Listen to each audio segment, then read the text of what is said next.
Halo semuanya, kembali lagi bersama saya Madianto dengan tema Minimalis Indonesia. Kali ini kita akan membahas tentang hidup minimalis berdampak positif bagi lingkungan. Apakah minimalisme juga berpotensi memberikan dampak positif bagi lingkungan kita? Itu benar adanya. Beginilah alasannya. Yang pertama, diawali dari pergerakan milenial. Banyak dari milenial saat ini sadar akan pentingnya minimalisme dan menjadi tren utama di kalangan generasi milenial.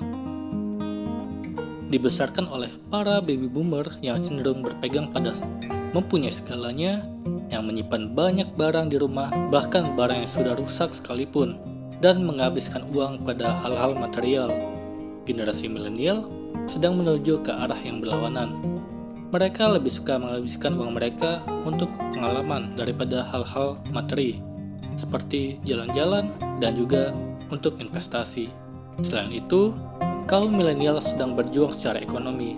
Mereka dibebani dengan harga tanah yang mahal dan jumlah hutang kredit yang besar yang membuat milenial hidup di masa yang sulit.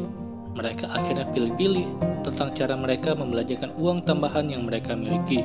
Minimalisme menjadi besar di kalangan milenial seperti di wilayah Amerika Serikat. Meskipun demikian, gerakannya berkembang di seluruh dunia, seperti di Skandinavia dan Jepang. Meskipun gerakannya serupa dalam banyak hal, Anda dapat melihat perbedaan inspirasinya. Mengkonsumsi dan membuang lebih sedikit sampah.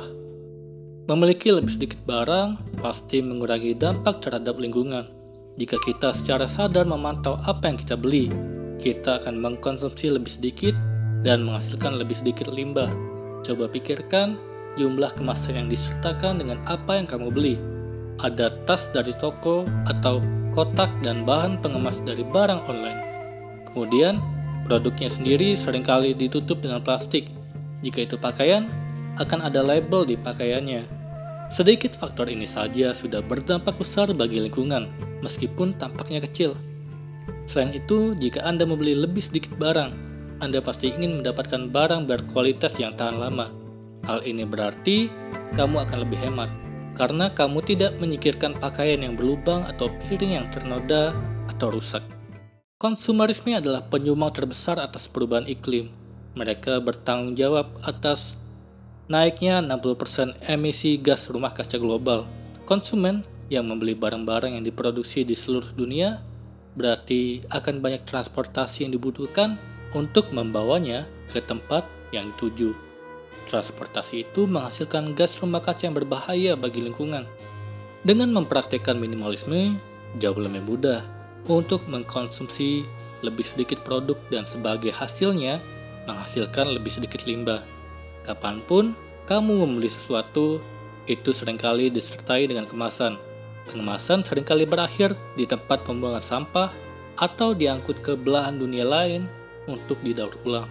Selain itu, dalam dunia konsumen yang bergerak cepat, sebagian besar produk tidak dibuat untuk bertahan lama dan Anda akhirnya mengganti barang sehari-hari setiap beberapa minggu atau beberapa bulan, bahkan beberapa hari saja.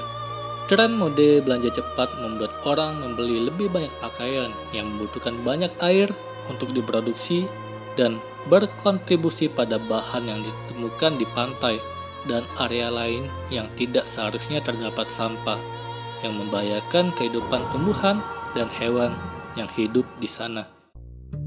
Tinggal di rumah kecil bagi minimalis. Gerakan minimalis naik bersamaan dengan tren rumah mungil yang minimalis. Selain menghemat banyak uang, baik dalam jangka pendek maupun jangka panjang, membuat pilihan untuk tinggal di rumah yang lebih kecil juga merupakan pilihan ramah lingkungan yang sangat baik. Rumah yang lebih kecil secara alami membutuhkan lebih sedikit bahan bangunan, dan mereka juga menantang kamu untuk memastikan setiap ruang di rumah memiliki tujuan karena ruangnya sangat terbatas. Banyak minimalis memilih untuk tinggal di rumah yang lebih kecil atau rumah yang mungil. Ini berarti tidak hanya mengurangi ruang, memaksa kamu untuk merapikan, tetapi juga mengurangi jumlah listrik dan gas yang digunakan. Akan dibutuhkan energi yang jauh lebih sedikit untuk memberikan daya pada rumah yang lebih kecil, dan oleh karena itu, ini berarti orang yang tinggal di rumah kecil mengurangi kontribusi terhadap kerusakan lingkungan.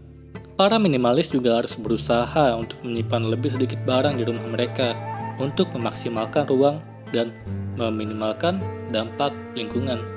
Dampak lingkungan terbesar dari rumah mungil adalah jumlah konsumsi energinya. 86% dari dampak lingkungan rumah berasal dari konsumsi energi, hal-hal seperti penerangan cahaya, gadget elektronik, dan pemanas bagi yang tinggal di negara beriklim dingin. Masalah dari rumah yang lebih kecil juga ada, seperti tidak ada ruang untuk menyimpan barang. Tapi jika kamu tinggal di rumah mungil dan hidup dengan gaya minimalis, barang di rumah juga tidak akan terlalu banyak. Dan kamu tentu tidak akan repot untuk membersihkan rumah karena lebih sedikit yang harus dibersihkan.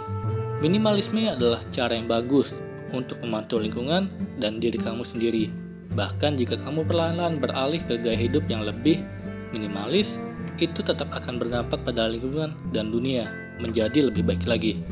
Semakin tren minimalis tumbuh, lingkungan di sekitar kita akan semakin baik.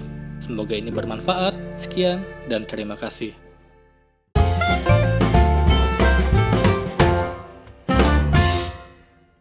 Halo semuanya, terima kasih telah menonton video ini sampai akhir.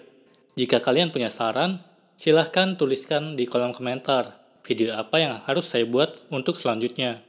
Dan jika kalian suka dengan video seperti ini, silahkan klik like. Semoga video saya bisa bermanfaat. Sekian dan terima kasih.